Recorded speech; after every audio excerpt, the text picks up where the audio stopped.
from the studios of Farm Journal Broadcast. Coming up today on Ag Day, the battle over ethanol mandates heats up between oil and RFS supporters. The president is meeting with Senator Cruz and others to discuss changes to the renewable fuel standard, a law which has served us well. Are there any changes to the RFS standards? We share what came out of the White House meeting.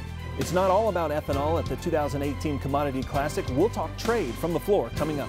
A well-known pizza chain says more cheese please for its pies, and youngsters show their skills in the show ring. Ag Day, brought to you by the Chevy Silverado, the most dependable, longest-lasting full-size pickups on the road.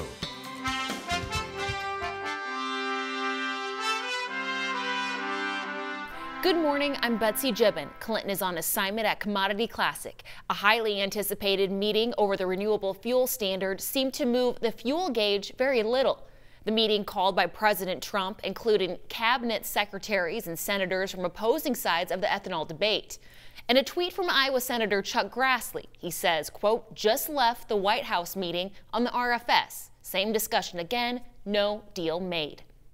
Also in a tweet, Ted Cruz says, quote, we had a very positive and productive meeting on fixing the broken RIN system. I commend POTUS for bringing the two sides together. The meeting represented both sides of the oil and corn industries. It apparently failed to find a middle ground that would please both sides on the future of the biofuels policy. The 11-year-old RFS intends to reduce U.S. petroleum imports, but a refinery in Pennsylvania blamed the mandate on its bankruptcy. One of the holdups discussed during the meeting is if RINs are a problem. We haven't had any reputable economists or other people of financial knowledge say that RINs was the most important problem. And I pointed out to the president today that because he was told the union leaders were saying RINs was a problem, we had a quote from the union president from a month or 6 weeks back that said RINs wasn't a problem.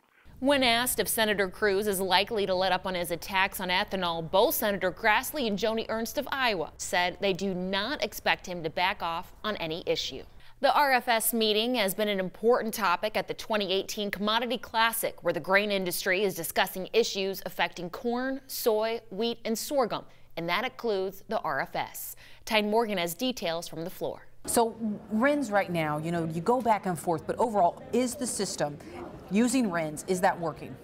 The renewable fuel standard included RINs, Renewable Identification Number certificates, as a market-based mechanism that the oil industry wanted to allow for compliance with the law.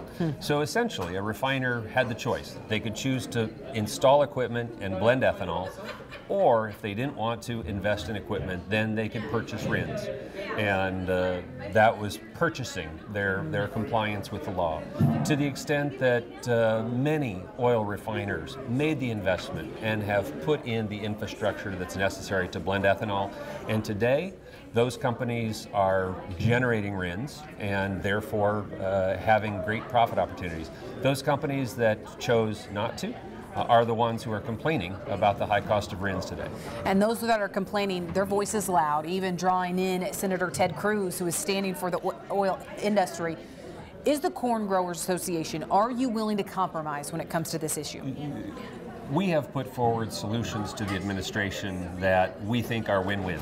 And to the extent that there's an arcane regulation within EPA that limits our ability to sell higher blends of ethanol, and yet if that regulation is fixed, then there's more RINs that are generated, which will reduce the price for the oil industry.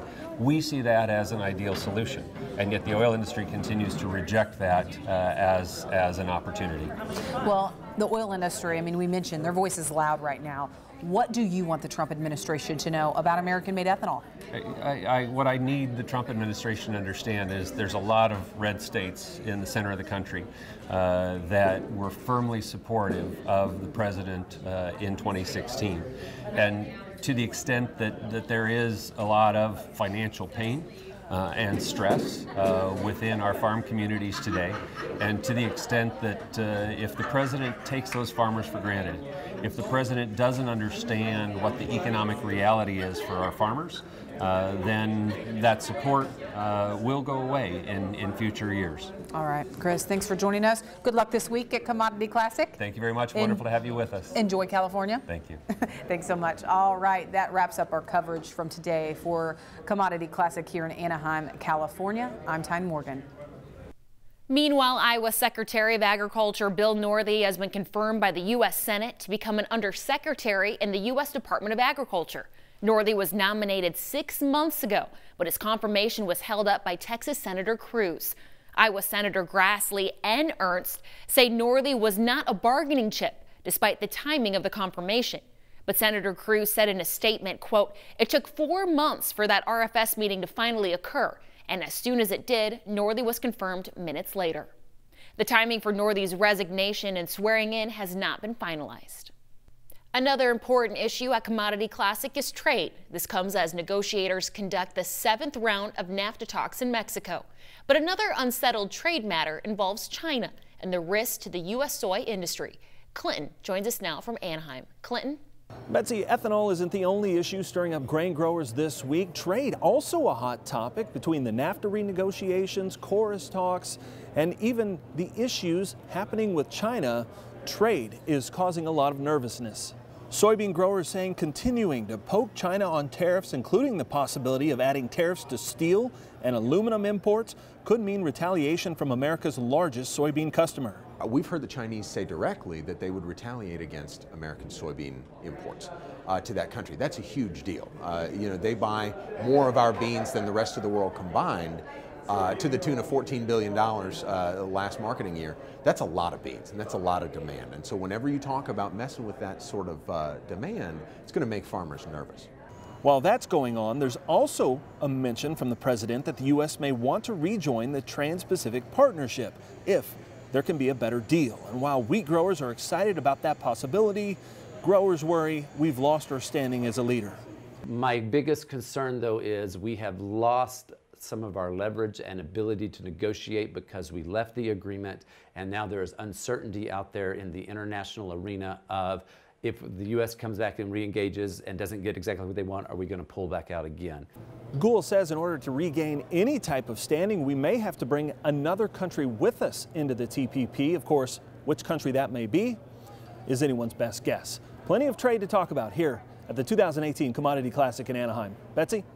Thanks, Clinton. Also from California, a big win for Monsanto. A federal judge halted a California requirement that Monsanto placed warning labels on its Roundup products. The judge ruled there is, quote, insufficient evidence that glyphosate, the active ingredient in the weed killer, causes cancer. The state labeling requirement was set to go into effect in July.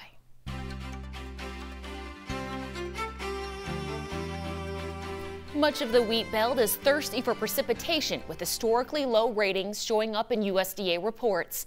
USDA rating 12% of the Kansas crop in the good to excellent category, a 2-point drop from a month ago.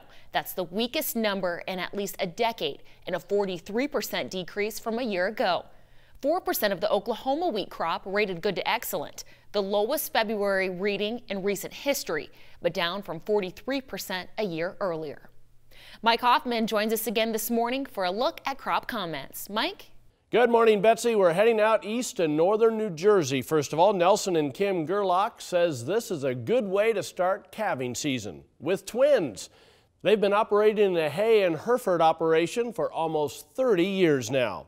Taking a look at the wind speed forecast, you can see a little bit of wind southwest into the Tennessee Valley, parts of the lake region, especially this afternoon and especially in the southwest. As we head into the day tomorrow, the winds die down in a lot of the country by morning, except for the Ohio Valley, central Mississippi Valley, and actually out west, but then they increase again in the west as we head through the afternoon and into the eastern Ohio Valley as well. We'll check the rest of your forecast coming up, but first here are some hometown temps. Save time each day and receive the latest market prices directly to your cell phone with market updates. It makes it effortless to stay aware of shifting market prices. Just text Markets 8 to 31313 to get started. These young 4-H'ers are taking their craft to The Show Ring. We're sharing the life lessons they're learning along the way. And we've heard soybean demand has been lagging, but could exports pick up? We have more in analysis.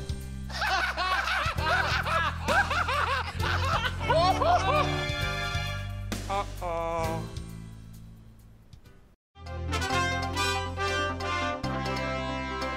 Before we dispatched Clinton to the West Coast for Commodity Classic, he discussed soybean demand at the Agribusiness Desk. Paul Georgie with Allendale, our guest here at the Agribusiness Desk. Paul, let's talk about soybeans and this idea of soybean demand. We heard USDA say China's going to continue to buy more and more of these beans. Do you think that holds up? And are we going to keep feeding this beast? Well, China will continue to need more beans. The question is, where are they going to get it from? Right. And when I look at production, Brazil's production could be, last year we had 114.5 million tons out of Brazil. This year, some of the guys are thinking we could have as much as 117, maybe even 119, because we're getting yields right now and harvested in Brazil that are anywhere from 3 to 10% higher than a year ago. And a year ago, they were record yields. And we have more planted acres this year than we had last year. So the potential is there for a much bigger crop, offsetting the Argentina crop. Yeah, I was going to ask you, does that offset what we might lose out of Argentina? Well, we might gain 3 to 5 million metric ton in Brazil. We might lose 7 or 8 million metric ton. Okay. So there's a 2 to 3 million metric ton difference. So a lot of the bulls in the trade are saying, well, that 2 or 3 million metric ton, which comes out to 70 million bushel, let's say, is going to come right out of the U.S., right off the U.S. Ending stocks. I don't think that is the case because of our protein quality that we have in the U.S. soybeans this year. It's down on protein. China, last week, they showed cancellations of sales, and they moved those sales to Brazil. And so Brazil's going to be marketing some of these beans. Also, Argentina and Brazil had a lot of carryover in beans this last year. So I don't think we can get too excited about the amount of soybeans that will be moved, or exports that are going to be moved to the U.S. So that's a concern, and that could limit some of the extra rally that we might get in soybeans. All right. Well, appreciate the perspective. Thank you for sharing that. We'll be back with more Ag Day in just a minute. To talk with Paul Georgie one-on-one, call Allendale Incorporated at 800-262-7538 or head online to allendale-inc.com. Ag Day, brought to you by new Delaro fungicide for corn and soybeans. Achieve personal best yields.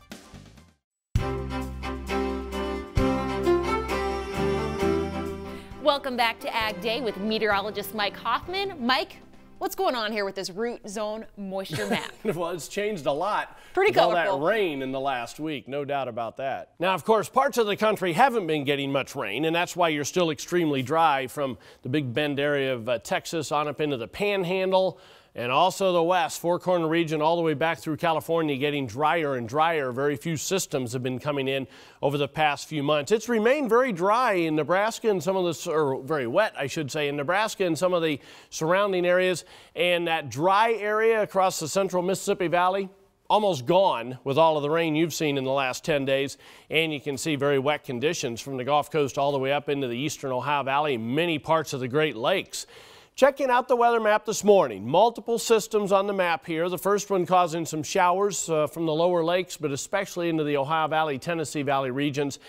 As we put the maps into motion, everything in the east kind of moving toward the east, and a lot of it's going to be rain, a lot of it southern Mississippi Valley, Tennessee Valley, scattered showers, Great Lakes back into the St. Louis area, and then this next system out west. That's going to be a huge weather maker, which is actually going to be good for some places in California and the Southwest. Over time, we will get some moisture into your areas as well. By tomorrow morning, you can see lots of rain into the eastern portions of the country, especially the Appalachians, back into the lower lakes, and then lots of snow and valley rains out in the west. Heading through the rest of the day tomorrow, that storm system system out west actually kind of begins to stall out and more energy is feeding into the southern part of it. So that will eventually be good news, like I said, for many parts of the southwest. Still some rain mid-Atlantic, a little bit of snow on the northwest fringe of that rain, though.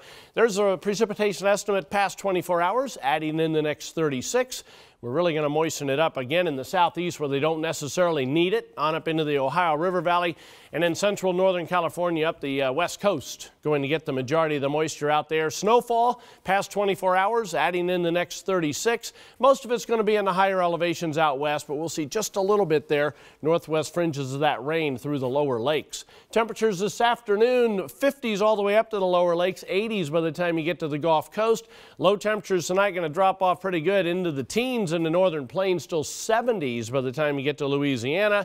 And it's still kind of chilly through the northern tier of states, and the really only warm air is into Florida by later tomorrow afternoon. All because of this ridge that's been getting beaten down over the past week or so. Still kind of pops back up over the weekend, but another big trough digs into the Great Lakes and the east as we head into the middle of next week. That's a look across the country. Now let's take a look at some local forecasts. First of all, Austin, Nevada, clouds and some sunshine today, high temperature of 35 degrees. La Crosse, Wisconsin, mostly cloudy and rather mild with a high of 44. And Aiken, South Carolina, cloudy skies, could be an afternoon shower or two, high 66. One major restaurant chain is asking for more cheese on its pizzas. We have all the gooey details next in the show. And the legacy of Livestock Shows lives on in Louisiana. Details in the country. Ag Day, brought to you by Resicor Corn Herbicide, a uniquely powerful formulation, extraordinary power over weeds.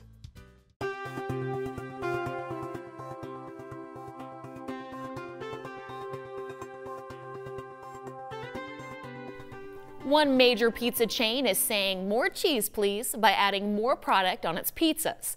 Pizza Hut is adding 25% more cheese to its pan pizzas, which equals 150 million more pounds of milk to produce the extra cheese. The new product is available in 6,000 Pizza Hut restaurants across the U.S. Well, some analysts say orange juice prices are holding up well this winter, and it may be thanks to the flu epidemic. Despite price in the red on Tuesday, analysts say the market has rallied to the 140 mark, something which normally does not happen unless there's a frost scare. California experiencing freezing conditions last week. All of a sudden we get news from the U.S. that demand for orange juice, after decades of falling, rose substantially this winter because of the extreme flu epidemic that has been taking place. It's very easy for mothers, instead of going to the doctor or instead of going to the pharmacist for extra vitamin C, go buy some orange juice and have their kids drink a bunch more of it, and that's what's been happening. And it's a change of dynamic that we're just simply not used to in the orange juice market. USDA anticipating major citrus declines over the next 10 years, dropping from nearly 17.5 billion pounds in 2018 to roughly 14 billion pounds by 2027. That's a possible decline of 20%. These youngsters are learning life lessons while in the show ring. That's next in the country.